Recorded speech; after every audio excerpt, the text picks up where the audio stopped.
on today's issue of movies that people are irrationally annoyed by.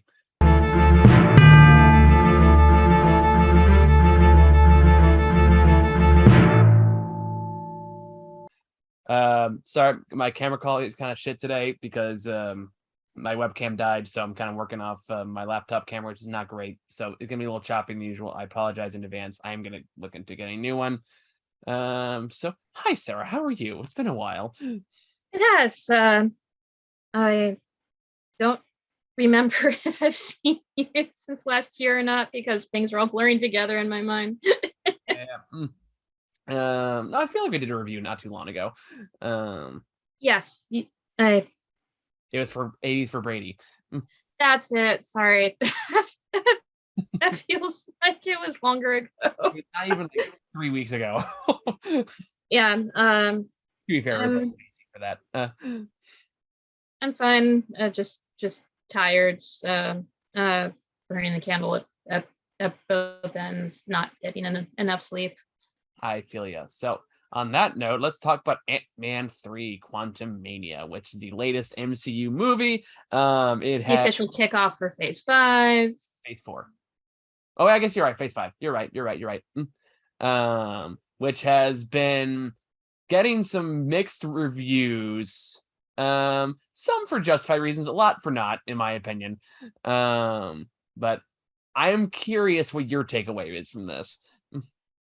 I thought it was a much more enjoyable and more solidly scripted movie than Doctor Strange 2, and it was more focused than Thor 4. I'd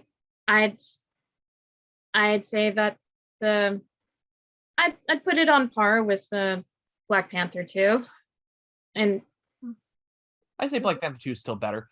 yes, but this isn't as somber or serious. But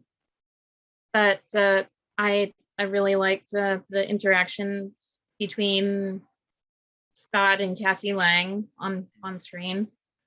The first act is a bit heavy on the exposition dumps. They do a lot of telling and not showing in the first act. Then again, I don't know how you get around that, considering like whole crossing barriers between realms kind of thing. Yeah. But once they kind of exposited all the necessary plot bits, then I thought it was a reasonably fun ride. Yeah, I had a good time with this. I did too. I don't think it deserves a lot of the hate it gets. I do see some of the criticism because you can definitely tell this was reworked a lot from what it was supposed to be. Because this is a movie that was started filming pre-COVID. Okay. And it was clearly meant to like have a different place in the MCU timeline. It wasn't supposed to be like the launching point for Phase 5, and it wasn't supposed to be launching. Well, I guess it was like supposed to be like introduction for Kang, but you can definitely tell this is originally meant to be a much more comedic piece early on. And they had to rework it to be like this much bigger, grander opening statement for Phase 5 of things. That doesn't mean it's bad. It does mean you can see some of the moving pieces though. Of things that there are some tonal shifts. Yeah, so like, I still think it works overall, but you can definitely see parts where like, okay, this is like a good example of this is like which is a great joke, the fake redemption for MODOK. Yes. But which goes into spoilers a little bit, so I won't say much more than that for those who haven't seen it already. But like you can tell that was clearly going to be a bigger thing in an earlier draft, an earlier version of this, and and it's still a pretty funny joke for what it is. But I can tell that was meant to be a bigger piece earlier on. You could tell you could probably tell that the Wasp had a bigger role earlier on in production. Yeah, she's just kind of there as a second banana. Yeah, and I'm wondering, this is purely speculative, but I'm also wondering, one, if it's just reworked from its original plan, and two, if she had her role reduced after she came out as anti-vax. Um, Oh, I didn't know that. yeah, so that's kind of Mm. awkward things where like, well, fuck. Now we have one woman lead our tent pole products right now who just came out against vaccines. So now we got to figure out what to do with you. It's kind of what that felt like to me. That being said, Okay. that's purely speculative. I don't know if that's true. It would not. Yeah, she didn't have that many lines. Yeah, like it felt like she was like, again, it felt like in an earlier draft she had a bigger role in this. I Uh, can see that. like I feel like also like the general themes of like, legacy and like like passing the torch down to the next generation, like those themes that are pretty prevalent through a lot of Phase 4. We're also Setting mentioned, up Young Avengers. yeah, Center of the Avengers was going to be played up more here, but I felt like that got relegated a little bit to make room for like the Kang stuff. Which, by the way, Jonathan Majors is fucking great in this. Yes, he's definitely a performance standout. Yeah, no, he did a great job. Him and Michael Douglas chewing the scenery. Yeah, like in very different ways. Yeah. Like Michael Douglas like straight up just brings up socialism as a thing at one point. Yes. Which I appreciated. Which is also another reason this movie has an unfair amount of flack in my opinion. But like that being said, for those who for some reason don't know what this movie is, this is the third movie of the Ant-Man trilogy, which takes a very divergent shift away from the first two, which are much more like, not to say slice of life, but definitely smaller scale, literally and figuratively. Compared to this one takes you to the quantum realm, which is a thing in the comics. Although I don't know if it's called the quantum realm. I think it's also called like the microverse, or some variation thereof. Okay. The Hulk Kane's out there for a little while in the comics at one point. I'm surprised he could fit. Don't quit your day job. I wasn't planning to. But anyway, so like it is a thing from the comics. It does get kooky, does get weird. There are broccoli people in the comics for those wondering. The Phoenix blows them up. It's kind of sad. But anyway, so yeah, they get trapped in the quantum realm. Michelle Pfeiffer starts freaking out because like, oh no, there's an evil dude here, and he's gonna. That I haven't told any of you about because I've been in denial. Yep. So they run to resistance group while they're down there, who are all there to oppose, and it's not a surprise. Kane the Conqueror, Jonathan Majors, who is having a great fucking time in this, and even like what the post credit suggests, he's going to be having an even better time as they kind of let him do whatever the fuck he wants. And then of course, while they have that, they also have MODOK, who is my giant baby, my giant freaky baby head, who I love to death. And like MODOK's one of those dumb fucking characters that like I don't care what he's in, I don't care what form he takes. If they give him the dumb big head and the little baby arms, I'm gonna be happy. You were happy about that. It's MODOK. He's never meant to be taken seriously. It was simultaneously kind of the uncanny valley effects of this is weird and freaky and does not compute. Yeah, that's MODOK. Like, I don't know, like for me, it's like MODOK, like that's really not that far off from what he's in the comics. In the comics, he's a bit more robotic because that's what he's supposed to be, but he is just a giant head in a floating chair with little baby arms and baby feet. Like, okay, they didn't change much. The big twist in there, this gets into spoilers, but then again, we're a couple weeks past the movie's date, so you probably already know these already. It's a callback to the first Ant-Man movie. Yeah, which is actually like a thriller I thought was actually really funny. Just like this joke of this Darren Cross thinking he has a way bigger connection to the main character than he actually does, and goes through this fake redemption arc, basically. At least I got that whole thing he says towards the end where Scott is all, yeah, sure, you're in. Yeah, pretty much.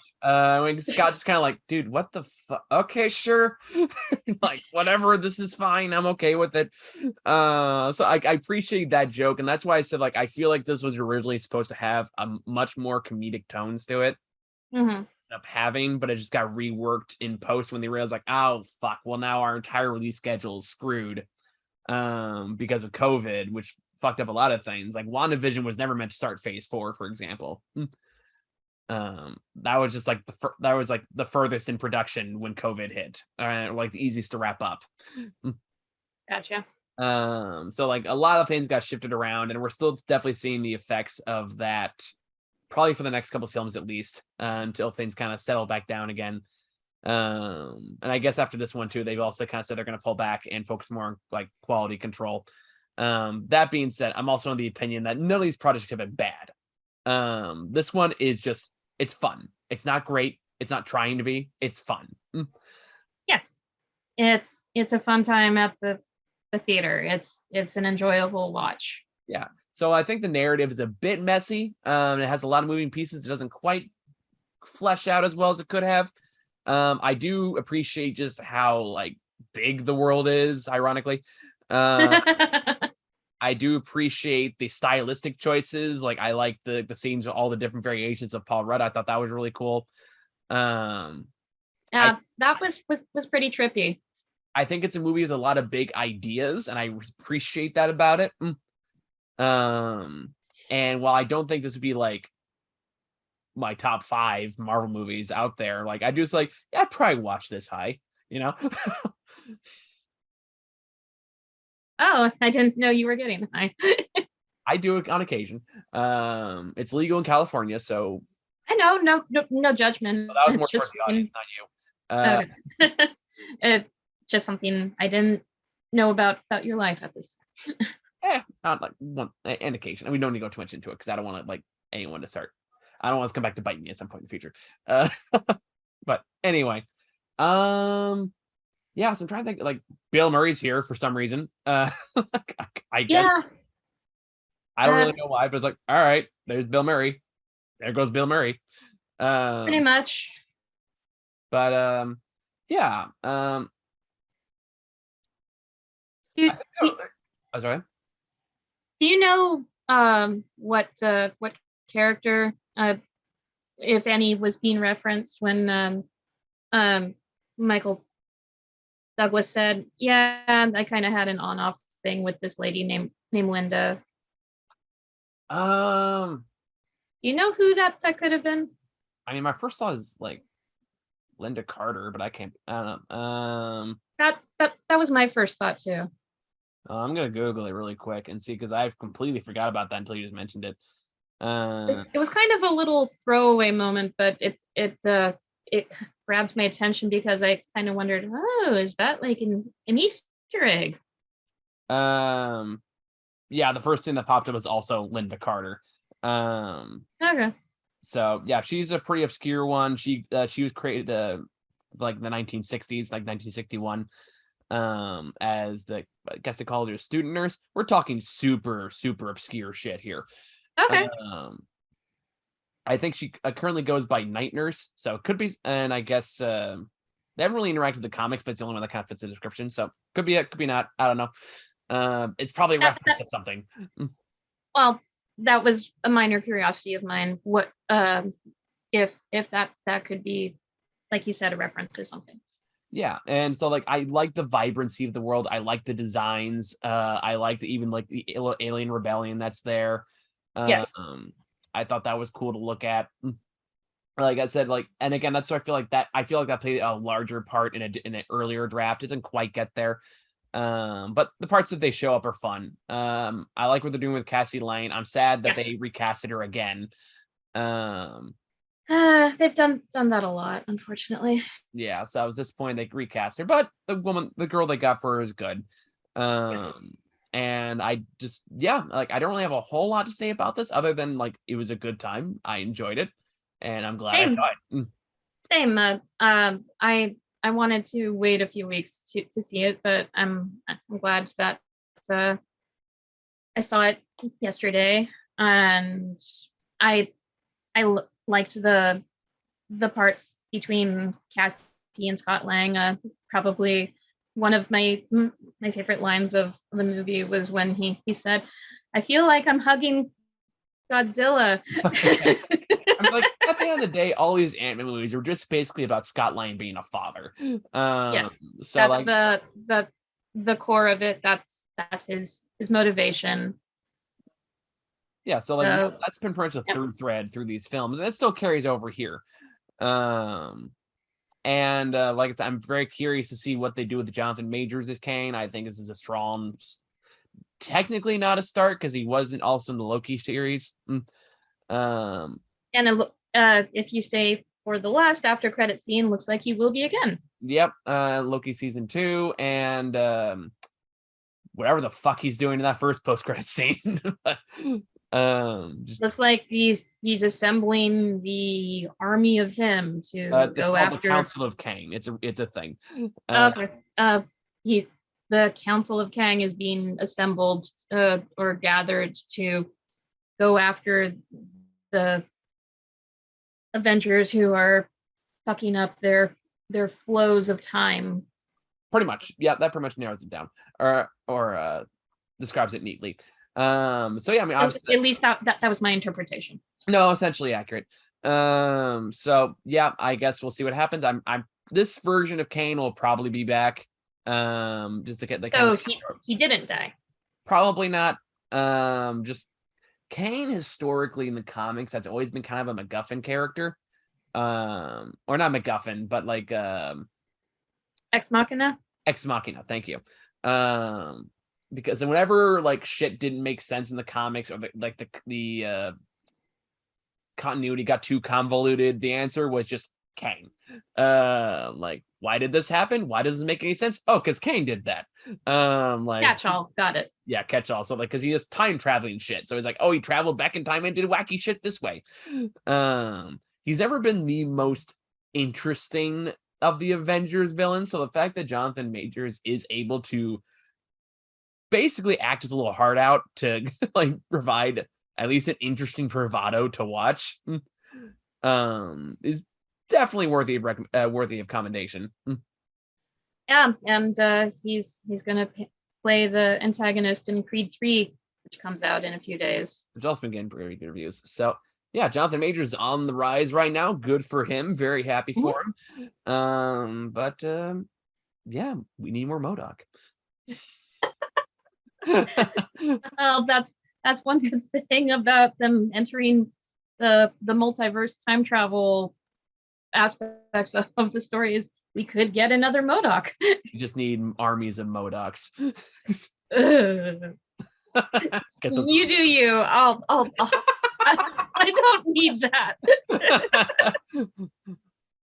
Are you sure you don't want more weird looking fucking heads?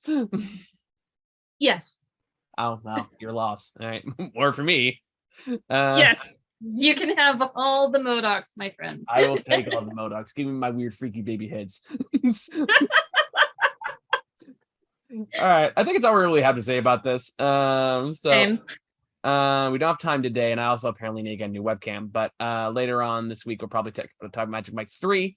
And then fuck else comes out next week. I don't even know anymore. I'm just trying to keep my head above water. Creed 3. Yeah, Creed 3. A lot of threequels this week. Oh, Cocaine Bear. That's another one I gotta watch. Yes, I'm gonna try to see that Friday, hopefully after I get my taxes done. Howard already called dibs, so I gotta give him that one. But oh no, please. I'm just excited to see it. It looks ridiculously fun. Fair enough. All right. Well, I'm gonna go eat my food. So thank you guys so much for watching. See y'all later. That's the wrong button.